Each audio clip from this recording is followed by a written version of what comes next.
Hey everybody, Timmy and Julie here for Batman Beyond, Season 2, Part 2, Episodes 4, 5, 6, 7.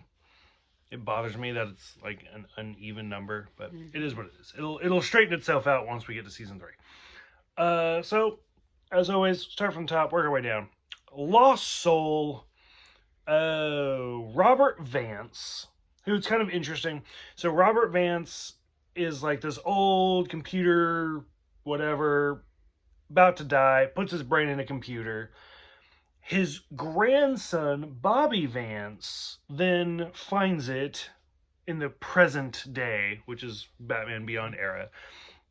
So the reason I say this is interesting is because we see Robert Vance, we never see his son, but we see Bobby Vance, his grandson. Right. The middle part we do see later on in a different show, because this universe does not go in chronological order. Like, there was Batman, and then there was Batman Beyond, and then there was Justice League, which would take place between Batman and Batman Beyond. And we see Vance in a Justice League episode, so it's kind of interesting. So we get that. I showed you the picture earlier. This episode always reminds me of the Misfits cover, just because of like the skull type outline of Vance. I don't know if it was inspired by the Misfits or what, but it's what it reminded me of. So overall, what'd you think of this episode? It was okay. Bobby, I don't know, he just kind of seemed like, yeah, if you're my grandfather, you're giving me control of the company. But then he saw what he did and decided that wasn't for him. Right. So he just gave it away. I thought the more interesting part of the episode was when Robert actually gets control of the bat suit. Oh, yeah. And like Terry has to fight the bat suit, even though it's empty. Right. So. Yeah.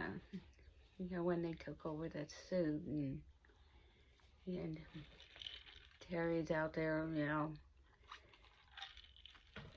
no bat costume and just takes the...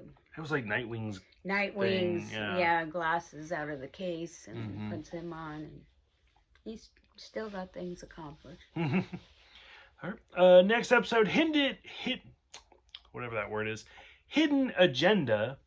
So we saw like the debut of Max in like the first episode of season 2. This is the episode where she really stands out. So the main character, although he is technically like a Joker, he reminded me of the Scarecrow, actually. Just the way he looked. Right. But the whole episode is Max figuring out who Batman is, because she's super smart. She's the smartest of the class. And she thinks that Terry is a Joker. And then by the end, she figures out, like, oh, the second smartest kid is the Joker, right, and Terry's actually Batman. Yeah. It was good. I mean, when I was in high school, Were high schools around back then? Will you shut up? I finished my senior year in the top 20%. Using an abacus? Okay, go on. And, but I didn't think I was that smart because I hated math. Because back then, when we got after 9th grade, when we went to the high school, math wasn't a requirement. Okay, so this is actually interesting, like not making fun of you, because for me, 9th grade was part of high school. Yeah, So, later on, yeah. Okay. So, when I got up into high school, I thought, yay, no math. So I took... Just the beginning. I took business math. Oh. Did that and thinking, okay. Because when I graduated, I thought, okay, I'm going to be an executive secretary at that time for the Seattle Seahawks. That was my goal. That was during the transition period between shorthand and all that stuff. Oh, yeah. And because every job interview I went on, they wanted to go, shorthand, what is that? Yeah, So, so that didn't work out. So then I started just doing warehouse jobs and stuff like that. But yeah, being as smart as she was, and being jealous of her, and I mean, he got what he deserved. So for me, for math, like, I mean, there's always somebody better and there's always somebody worse. Right. I always thought that I sucked at math, and I have always hated math. I mean, that's why I was an English major. But then you still have to take math, even because I have a bachelor's degree, and you still have to get to a certain level of math, even though I was studying English. Right. And I hate math, and I think I suck at math because I do suck at math.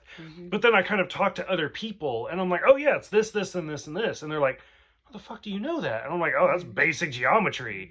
And they're like, what? And so, I mean, I'm sure if I spoke to somebody who likes math, they're like, yeah. But to the average person, I guess I'm actually good at math. Algebra. What the hell do I need algebra? I sucked at that. But we had a fun teacher. Oh, yeah. That helped us get through it, but still, I hated math. So for this episode, probably my favorite part is like the last line where Max is like, "Don't call me Robin," and he's like, "Okay, Alfred." Yeah. I was like, "Oh, okay." Okay. Who's Alfred? Yeah, who's Alfred? Okay, the next episode, Bloodsport, kind of reminds me of the last season. I don't remember her name, but it's another assassin episode. Like, it's almost the exact same. Yeah. Like, I've already forgot what his name was. Like, the Scavenger or something. But, I mean, he's an interesting character, but, I don't know, it didn't really do anything for me. No, that one, I was all for that one. Yeah. The interesting thing about this one is, so in the last episode, Max figures out that Terry's Batman. Right. And at the very end of that episode, Dana walks in and she's like, "Where were you?" Blah, blah, blah. And Max is like, "Hey, it's my fault. I was supposed to babysit Max, but I got called away, so Terry had to babysit." Okay. Nothing to it. In this episode, in Bloodsport, Max meets Matt for the first time. Because they get to the arcade and she's like, "Who is this?" And he's like, "Oh, this is my brother, Max." So, I mean, granted, maybe she knew the name and just made it up. Who knows? But I think these episodes are actually out of order. Could be wrong. I don't know. It's a cartoon. Whatever. Yeah. The final episode for this review, Once Burned, which goes to they even say the cliche line, what is it? Once burned, twice shy. The return of the Royal Flush Gang. Yeah. And Melanie /10. I don't know. I have my opinions. What do you think of this one? Go ahead. Because I've talked a lot. I always talk a lot. It was okay. I mean, yeah.